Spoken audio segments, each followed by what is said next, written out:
오늘 우리에게 주시는 하나님의 말씀은 창세기 4장 1절부터 12절까지의 말씀입니다. 구약성경 창세기 4장 1절부터 12절의 말씀을 저와 여러분이 한 절씩 교독하겠습니다. 제가 먼저 봉독하겠습니다. 아담이 그의 아내 하와와 동침하매 하와가 임신하여 가인을 낳고 이르되 내가 여호와로 말미암아 등남하였다 하니라.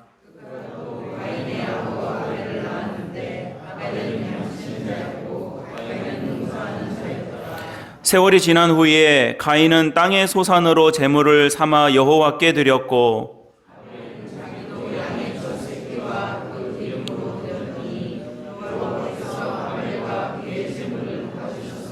가인과 그의 제물은 받지 아니하신지라. 가인이 몹시 분하여 안색이 변하니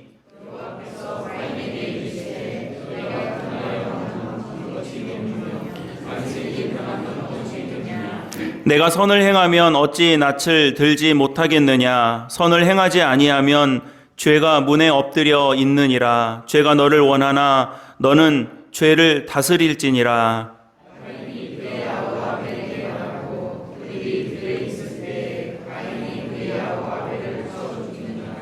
여호와께서 가인에게 이르시되 내 아우 아벨이 어디 있느냐. 그가 이르되 내가 알지 못하나이다. 내가 내 아우를 지키는 자니이까.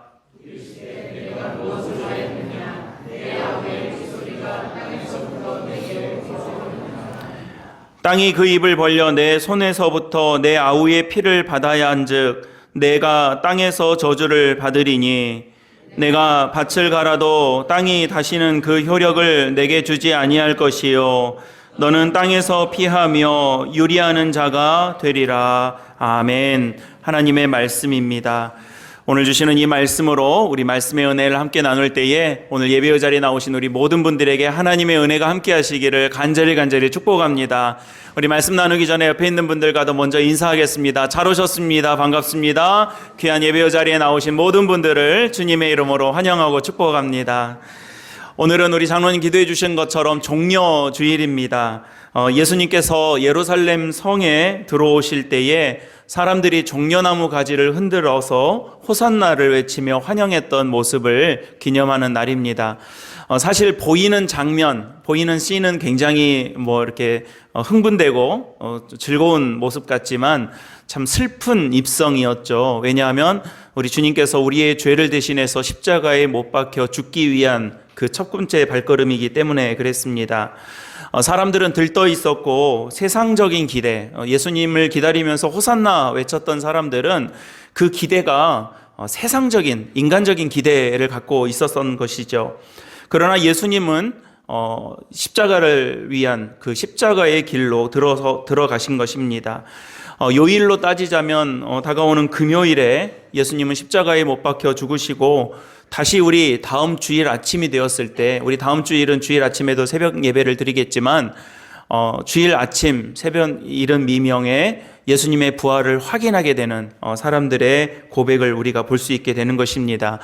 그래서 이번 주를 우리가 고난주간으로 보내시고 고난주간이라고 해서 뭐 특별한 것은 아니겠지만 우리가 이런 예수님의 마음, 하나님의 그 섭리를 기억하시면서 이 한 주간을 거룩하게 보내시고 다음 주일이 되었을 때 우리 주일 아침 또 새벽 또 오늘 주일 아침 예배를 드릴 때 정말 부활의 기쁨, 부활의 은혜, 부활의 소망을 가지고 예배의 자리에 나오셔서 정말 하나님 앞에 우리의 부활을 찬양하고 부활을 기뻐하고 부활의 소망을 우리에게 주신 하나님께 감사 경배 드릴 수 있는 그런 한 주간을 잘 보내시고 우리 다음 주일에 부활주일을 맞이하셨으면 좋겠습니다.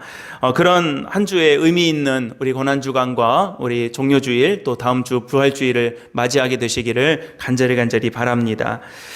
그러면서 오늘 본문 말씀은 창세기 4장의 말씀으로 말씀을 함께 나누고자 합니다. 제가 오늘 좀 재밌게 우리 교회 학교에서 있었던 일 하나를 시작으로 해서 말씀을 좀 나누려고 합니다. 오늘 본문 내용 들어가기 전에 우리 사객교회 교회 학교에서 벌어지고 있는 치열한 권력 다툼에 대한 이야기입니다. 교회 학교가 코로나 때문에 2년 동안이나 모이지 못했다가 작년 6월부터 이 교회 학교를 다시 시작했습니다. 그러니까 6월부터 해서 반년, 그리고 지금 이제 4월 들어섰으니까 한 10달 다시 재개한 지 그렇게 되었습니다. 아이들 오후 1시에 예배를 드리는데 아이들 이렇게 오는 거 보면 참 귀엽고 기특하고 예쁘고 그렇습니다. 코로나로 교회 학교 모임이 중단되기 전까지 우리 교회에서, 교회 학교에서 가장 사랑받고 관심을 받은 우리 어린이는 김성희 집사님의 아들 백낙원이었습니다. 낙원이가 뭘 잘하면 선생님들이든 언니 오빠들이든 잘한다 해줬습니다. 예배 시간에 대답만 잘해도 칭찬받았습니다.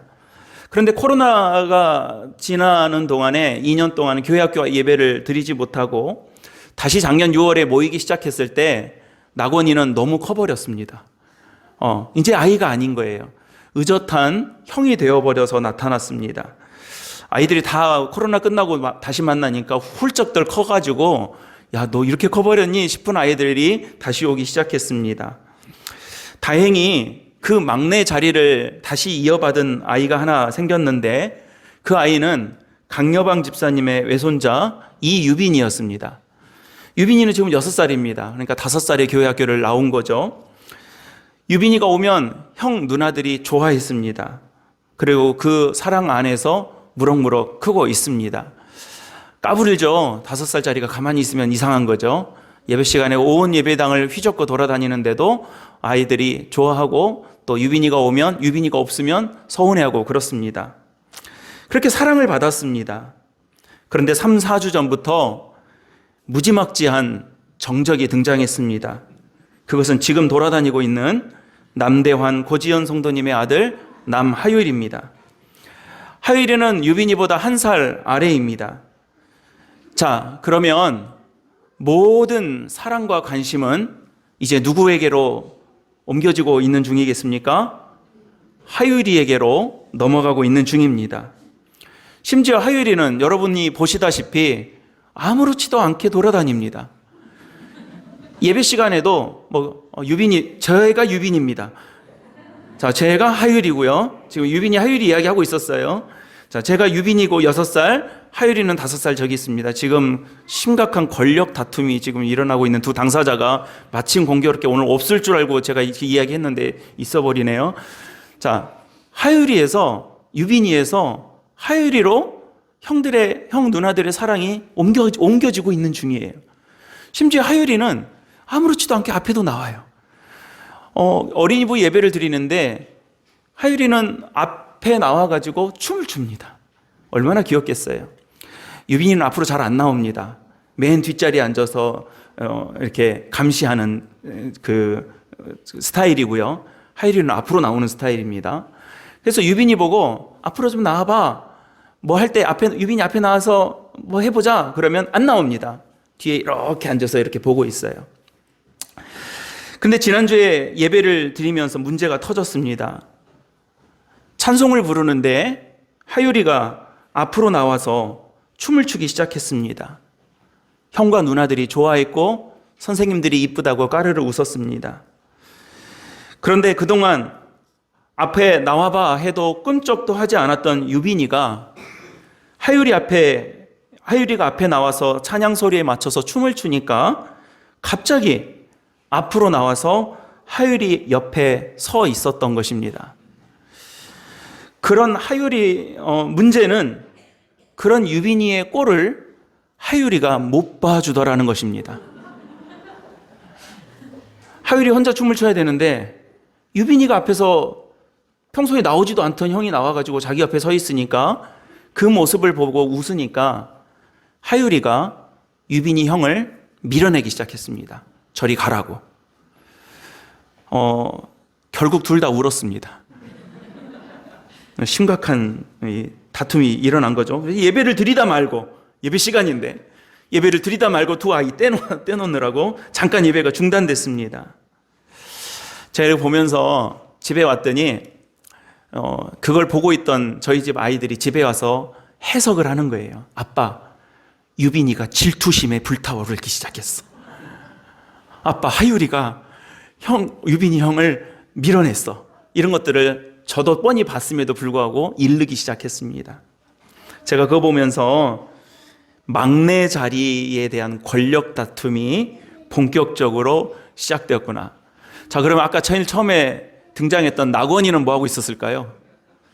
뒤에서 허허하고 있습니다. 그새 그렇게 컸어요. 여러분 어떻습니까? 지금 제가 재밌게 우스갯소리로 말씀드렸지만 사실 아이들이 이런 모습, 마음, 감정 이런 것들이 어른들 하는 거랑 똑같습니다. 여러분 성경은 오늘 또 지난주부터 창세기 말씀 나누는데요. 성경은 세상이 어떻게 시작됐는가라고 하는 것을 우리에게 말씀해 줌과 동시에 더불어서 우리의 약한 모습도 함께 어떻게 시작됐는가를 보여줍니다. 세상의 역사이자 죄의 역사라고도 할 수 있습니다.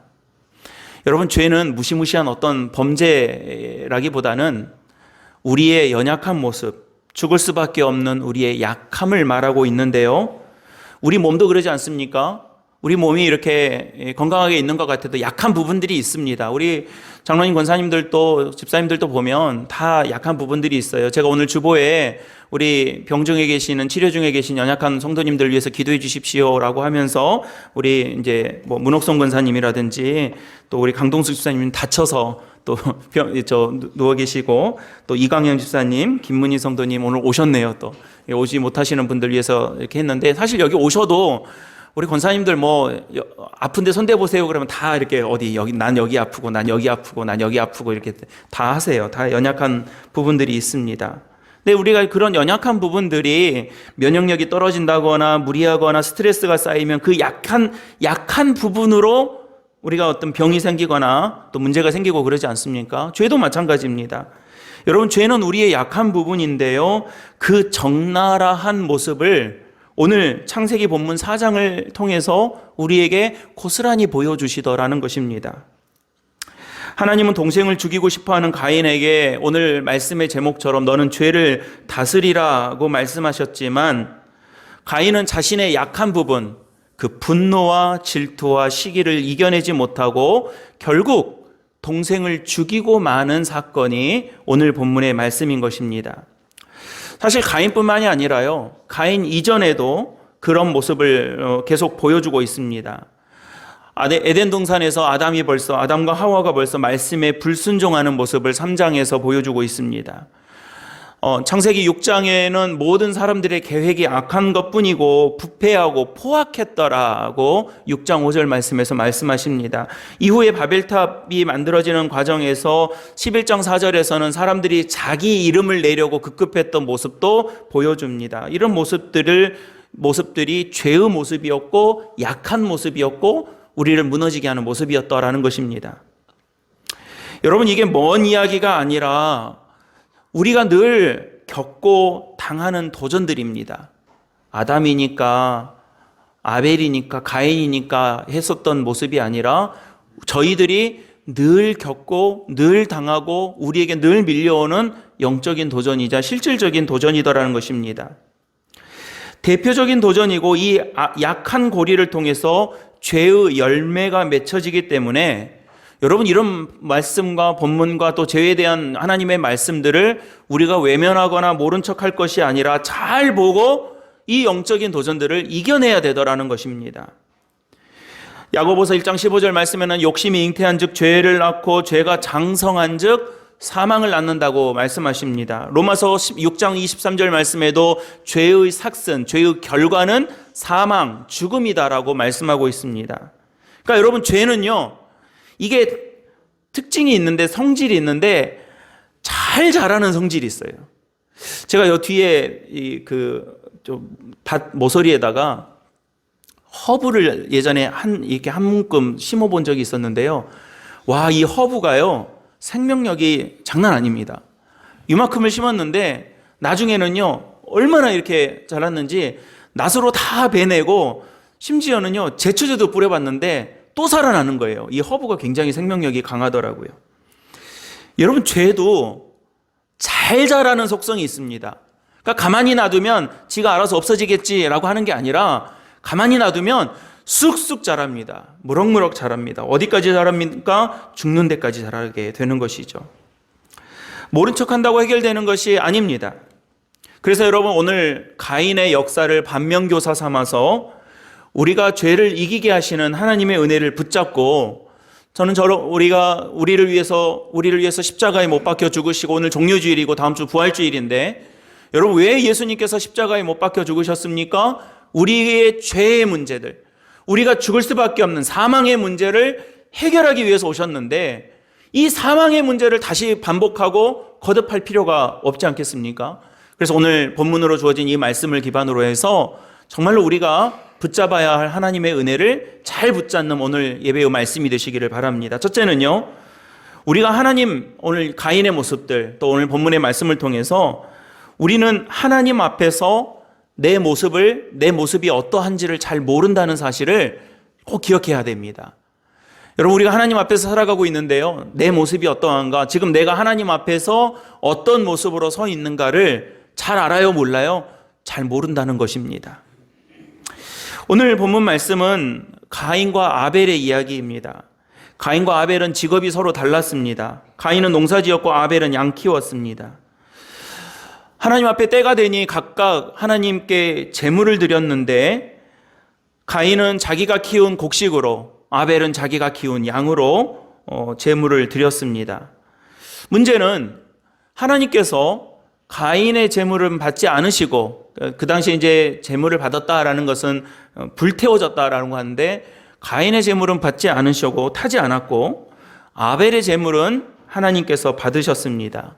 그러니까 어떤 사람들은요, 이건 피가 없어서 그렇다, 우리가 나중에 예수님의 보혈의 피, 그래서 옛날, 여러분 기억하십니까? 옛날 성경책들은 이 옆면이 빨간색인 성경책이 많았습니다. 이게 예수님의 피를 상징하는 붉은색으로 이 옆을 칠했던 그렇게 성경책을 만들곤 했었는데, 그러니까 피가 없어서 그랬다라고 해석하기도 합니다. 그런데 여러분, 그렇게 우리가 이건 좀 억지로 해석하는 거고요. 그건 모릅니다. 하나님께서 왜 가인의 제물은 안 받으셨고 아벨의 제물은 받으셨는지는 우리는 모릅니다. 하나님께서 말씀하지 않으신 것을 우리가 상상해서 하나님의 뜻을 우리가 단정지어서는 안 됩니다. 그러니까 중요한 것은, 아는 것은 무엇입니까? 지금 가인과 아벨은 서로 업이 달랐습니다. 자기가 지은 걸로 드렸습니다. 여러분, 농사 짓는 사람이 굳이 양 잡아서 드릴 필요도 없는 것이고, 양 키우는 사람이 굳이 곡식 구하러 다니는 것이 아니라 자기에게 주신 하나님의 은혜를 고스란히 하나님 앞에 드린 것은 사실이었습니다. 근데 중요한 것은 하나님께서 그러셨다는 것입니다. 가인은 안 받으셨고 아벨은 받으셨습니다. 그렇다면 가인과 아벨은, 특히 가인은 어떻게 했어야 했습니까? 자기를 살펴봐야 했습니다. 왜 그랬는지는 모릅니다. 왜 그랬는지는 성경이 말하고 있지 않고, 지금 그것보다 이 본문과 이 역사를 통해서 하나님께서 말씀하시고자 하는 다른 것이 있기 때문에 그것은 우리가 모르겠습니다. 그러나 우리가 알 수 있고 생각할 수 있는 것은 무엇이냐면, 가인이 자기가 드린 곡식을 하나님께서 받지 않으셨다라면 왜 그러셨는지를 살펴보아야 했더라는 것입니다. 이거는 자기가 알 수 있는 몫이었습니다. 우리 몫입니다. 가인에게는 두 가지 길이 있었습니다. 하나는, 왜 그러셨나? 내가 하나님 앞에 드리는 것이 어떤 것이었기에, 어떤 마음이었기에 그러셨나 하고 점검하고, 잘못된 것이 있으면 회개하고 돌이키는 방법이 하나 있었습니다. 그 길이 첫 번째 길이었습니다. 두 번째 길은 가인이 그랬던 것처럼 분노하고 하나님 탓하고 절망하고 동생 아벨 탓을 하는 것이었습니다. 가인은 어떤 길을 선택했냐면 두 번째 길을 선택했습니다. 오늘 본문 말씀 5절에 보면, 우리 5절 말씀 같이 한번 읽어보실까요? 4절, 5절 두 절 말씀을 같이 한번 읽어보겠습니다. 시작. 아벨은 여호와께서 아벨과 그의 제물은 받으셨으나 가인과 그의 제물은 받지 아니하신지라. 가인이 몹시 분하여 안색이 변하니. 가인이 어떻게 했습니까? 가인에게는 하나님께서 그렇게 하셨을 때, 하나님이 왜 그러셨는지 우리가 다 알 수 있는 것은 아니지만, 하나님께서 그리 하셨을 때 가인은 왜 그러셨을지를 생각하며 자기 자신을 돌아볼 필요가 있었습니다. 그렇게 하지 않았습니다. 그리고 오히려 안색이 바뀌었다고 합니다. 몹시 분하여 안색이 변했다고 합니다. 여러분, 좀 다른 말씀이지만요, 우리 안색이 싹 바뀌는 사람이 되지 말아야 합니다. 하나님 앞에서 내가 원하는 것, 원하지 않는 것들이 갈릴 때에 내 안색이 쉽게 바뀌는 인생이 아니라 하나님을 끝까지 의지하고 안색 바뀌지 말고 끝까지 믿음으로 나아가는 우리 사랑하는 성도님들이 되시기를 바랍니다. 가인은 안색이 바뀌어버렸습니다. 안색이 얼굴색이잖아요. 얼굴의 색깔이지 않습니까? 얼굴의 빛이 바뀌고 마음의 빛도 달라져 버렸습니다. 하나님 앞에 자기가 수확한 곡식을 가지고 예배를 드릴 줄 아는 사람이 동생을 죽이는 안색으로 바뀌고 말았던 것입니다. 앞서 말씀드린 것처럼 우리는 우리의 약함을 잘 모릅니다. 내 몸은 내가 제일 잘 알아. 이런 말씀 많이들 하십니다. 내 마음은 내가 제일 잘 알아.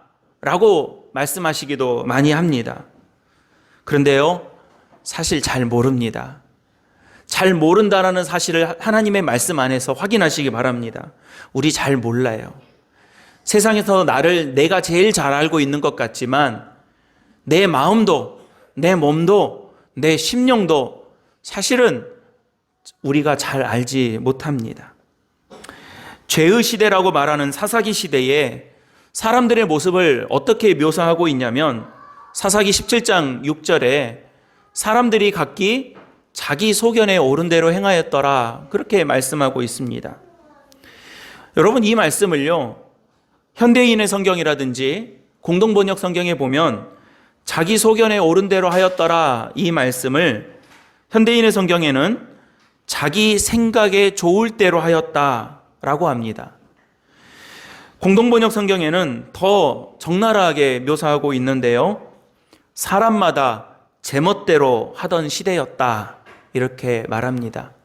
그러니까 여러분, 자기가 지금 우리는 이 역사를 성경 말씀으로 보니까 상관없는데 그 당시에 있던 그 사람들은 자기가 옳은 대로, 이게 옳아, 이게 맞아, 이렇게 해야 돼 라고 하는 것들을 열심히 하고 있었다라는 거예요. 그러나 그것이 어떤 길로 가는 것인지, 어떤 옳은 건지 그른 건지 모르고 하고 있다라는 것입니다. 이게 여러분 우리의 가장 취약한 점입니다. 자기가 무슨 짓을 하고 있는지 모른다는 겁니다. 그래서 여러분, 하나님의 말씀을 잘 들어야 합니다. 저도 그렇고 여러분도 그렇고 우리 다 마찬가지입니다. 하나님의 인도하심을 받지 않으면, 하나님께서 우리를 인도하시는 길로 따라가지 않으면 세상 가장 바른 길이라고, 세상 가장 좋은 길인 줄 알면서 죽는 길로 가는 것입니다. 어둠의 길로 가는 것입니다. 이게 옳아, 이게 맞아, 이 길이 맞아, 이 길로 가야 돼 라고 열심히 가고 있었지만 위에서 이렇게 내려다보니 엉뚱한 길 가고 있는 모습을 보게 되는 것입니다. 나는 죄인입니다 라고 합니다. 지난주에 우리 다음 주일에 세례 받으셔야 될 두 분의 성도님들과 세례 교육을 했습니다. 각기 따로 했는데 제일 먼저 함께 고백하는 것 중에 하나가 무엇이냐면 우리는 죄인입니다 라고 하는 것을 고백해요. 여러분, 그분들이 무슨 죄가 있습니까? 우리가 무슨 약함이 있다고 죄인이라고 그렇게 자주 고백하는 것입니까? 어디 가서 죄 많이 짓고 왔기 때문에 당신 죄인입니다, 우리 죄인입니다 라고 하는 것이 아닙니다. 가만히 놔두면 죄의 길을 갈 수밖에 없는 연약한 존재임을 우리가 인정하고 고백하면서 뭘 하는 겁니까? 하나님의 도우심을 구하는 거예요. 나는 죄인입니다, 나 죄 있습니다, 죄의 리스트가 이겁니다 라고 말하는 것이 아니라 우리가 연약할 수밖에 없고 죄의 길을 갈 수밖에 없고, 하나님이 붙잡아주지 않으시면 내가 저절로 가는 길이, 내가 좋다고 가는 길이, 좋아 보이는 길이 생명의 길, 사는 길, 부활의 길이 아니라 죽음의 길, 멸망의 길, 유한한 길을 갈 수밖에 없다라는 것을 인정하고 고백하는 것이 되더라는 겁니다. 여러분, 이 고백을 안 하고 버틴다고 잘난 게 아닙니다. 여러분, 이 고백 내가 인정하고 부인한다고 해서 똑똑한 게 아닙니다. 멋지지 않습니다. 헛똑똑입니다. 내가 부족함을 인정하고 하나님 앞에서 나를 도와 주시옵소서라고 주님의 인도하심을 구하는 것이 생명의 길을 가는 똑똑한 사람이요, 지혜로운 사람이요, 하나님의 은혜 안에서 사는 사람인 것입니다. 그래서 여러분, 말씀의 거울 앞에 우리는 자주 서야 합니다. 저는 우리 사계교회 믿음의 가족들과 오늘 예배하는 모든 믿음의 가족들이 하나님의 말씀의 거울 앞에 우리를 자주 발견하게 되시기를 주님의 이름으로 간절히 축원합니다. 예수님을 환호했던 호산나 호산나 외치면서 예수님을 환호했던 종려나무 가지 막 흔들면서 주님을 환호했던 사람들은 불과 사흘 후에 죽여라 죽여라 죽여라 하고 예수님을 죽음으로 내몰았습니다. 빌라도가 죄인 하나 풀어줄 수 있는 권한이 있는데 내가 보니 이 사람 죄 없는 것 같으니 풀어주면 어떻겠느냐라고 제안까지 했지만 그럼에도 불구하고 아니라고 십자가에 못 박아 죽이라고 외쳤던 사람들로 뒤바뀌었습니다. 그래서 예수님께서도 십자가 위에서 어떻게 하셨습니까? 아버지여 지금 저들을 용서하여 주시옵소서. 저들은 자기들이 무슨 짓을 하고 있는지 알지 못합니다 라고 하셨던 것입니다. 사랑하는 우리 귀한 성도 여러분, 오늘 예배하는 모든 예배자 여러분, 말씀의 거울 앞에 자주 서시기를 바랍니다. 말씀의 은혜 앞으로 자주 나오시기를 바랍니다. 소도 사야 되고 장가 가야 하고 이리저리 할 일이 너무 많아 하나님 은혜의 자리가 두 번째로 세 번째로 네 번째로 밀리지 마시고 하나님의 은혜의 자리가 여러분들이 사는 자리임을 아시고 믿음의 자리로 한 걸음 더 자주자주 열심히 나오시는 우리 믿음의 성도들이 다 되시기를 예수님의 이름으로 간절히 축원합니다. 오늘 말씀 가운데 두 번째는 이 두 번째 우리가 교훈으로 삼아야 될 사실은 분노가 실행되지 않도록 조심해야 된다는 것입니다. 여러분, 오늘 말씀 7절과 8절의 말씀을 다시 한번 읽어보겠습니다. 7절과 8절. 7절, 6절은 지금 하나님께서 가인에게 너 왜 이렇게 안색이 변했냐 라고 물으시고 그 이후에 조심하라고 당부하는 말씀입니다. 우리 7절, 8절 같이 읽어보겠습니다. 시작. 내가 선을 행하면 어찌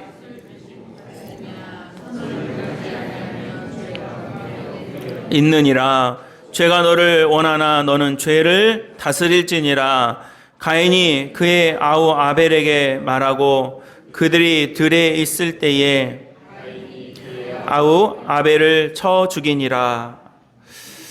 여러분, 가인을 한번 생각해 보시죠. 가인 열심히 일해가지고 수확이 생겼습니다.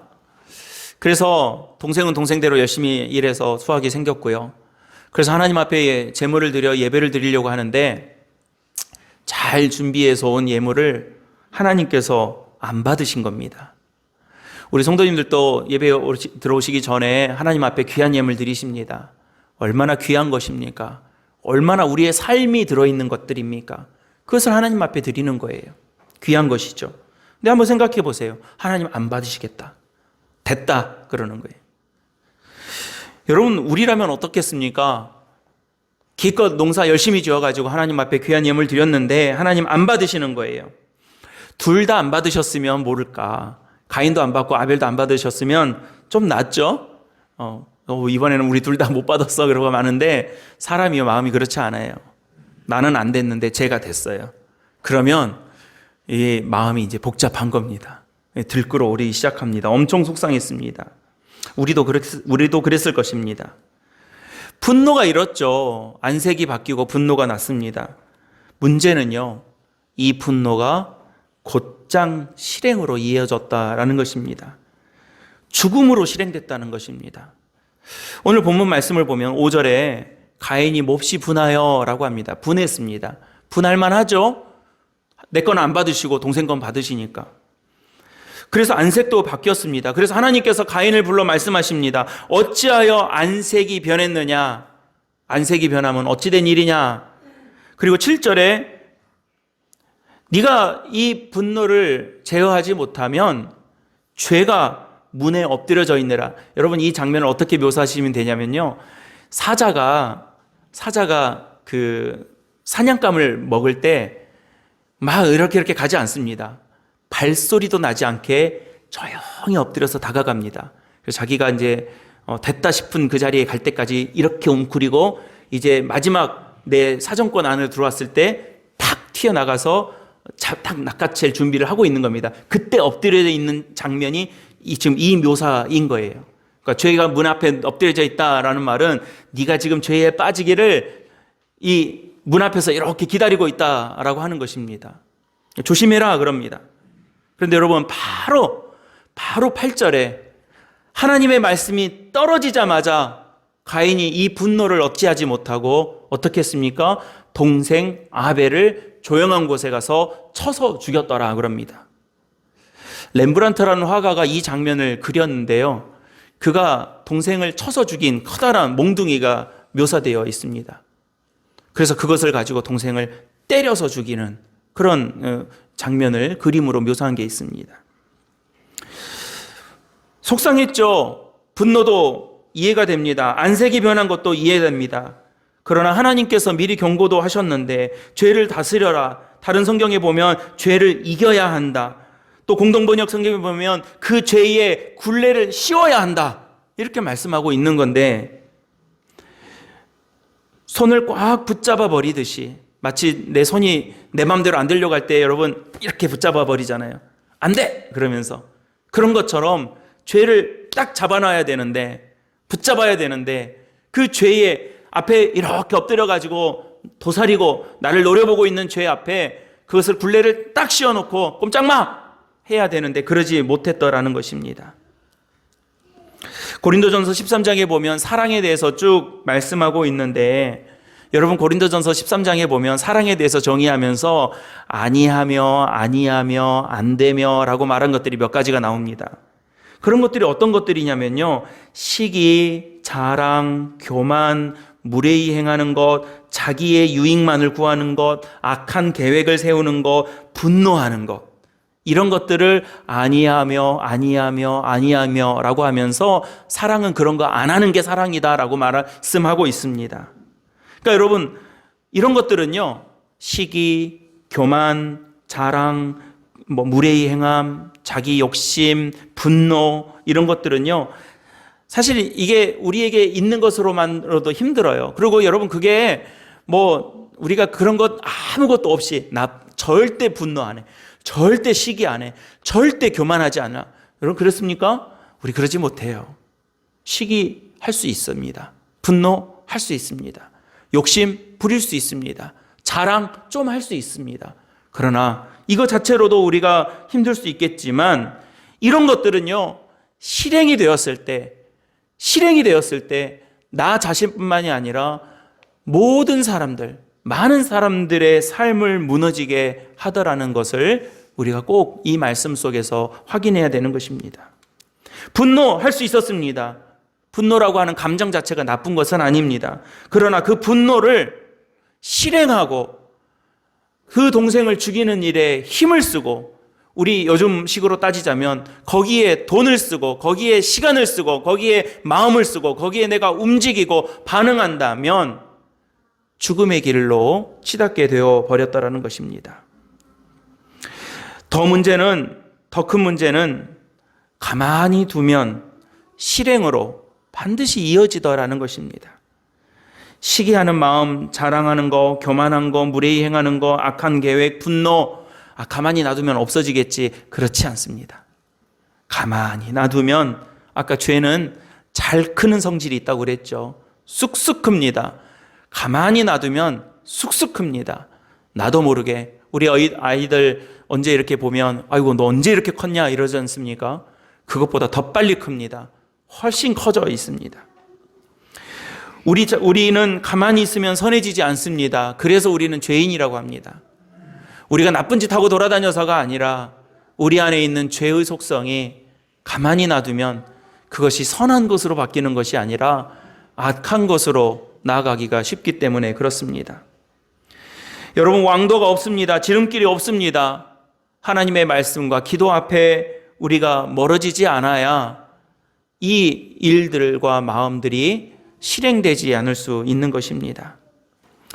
사랑하는 우리 귀한 믿음의 가족 여러분들이 저는 그 은혜 안에서 하나님께서 우리를 꽉 붙잡아 주시는 은혜 안에서 살아가게 되시기를 주님의 이름으로 간절히 축원합니다. 우리는 연약합니다. 우리는 죄인입니다. 그래서 하나님의 도우심을 구하고 나를 위해서 십자가에 못 박혀 죽으신 예수님의 은혜를 바라볼 수밖에 없는 것입니다. 우리 귀한 예배자들 모두가 오늘 종료주의를 맞아서 또 우리에게 주신 여러 역사적 사실과 아픔 앞에서 우리를 구원하시고 도우실 하나님을 바라보는 귀한 믿음의 종들이 다 되시기를 주의 이름으로 간절히 축복합니다. 약할 때 강함 되시고 내가 연약할 때에 오히려 하나님 앞에서 더 굳건하게 하시는 하나님의 놀라운 신비를 우리는 꼭 믿음으로 바라보며 그 은혜 안에서 살아가는 우리 믿음의 가족들이 다 되시기를 예수님의 이름으로 간절히 축복합니다. 기도하겠습니다. 은혜로우신 아버지 하나님, 우리의 약함을, 우리의 연약함을, 우리의 죄됨을 아버지께서 씻기 위하여 예루살렘에 오시고 십자가에 못 박혀 죽으셨습니다. 이제 그 부활의 소망을 우리가 기억하며 하나님의 은혜를 소망하는 우리 모든 믿음의 가족들을 축복하여 주시고 하나님 어려울 때일수록 더욱더 하나님을 신실하게 바라보는 믿음의 가족들이 다 되게 도와주시옵소서. 우리 구주 예수 그리스도의 이름으로 간절히 기도드리옵나이다. 아멘.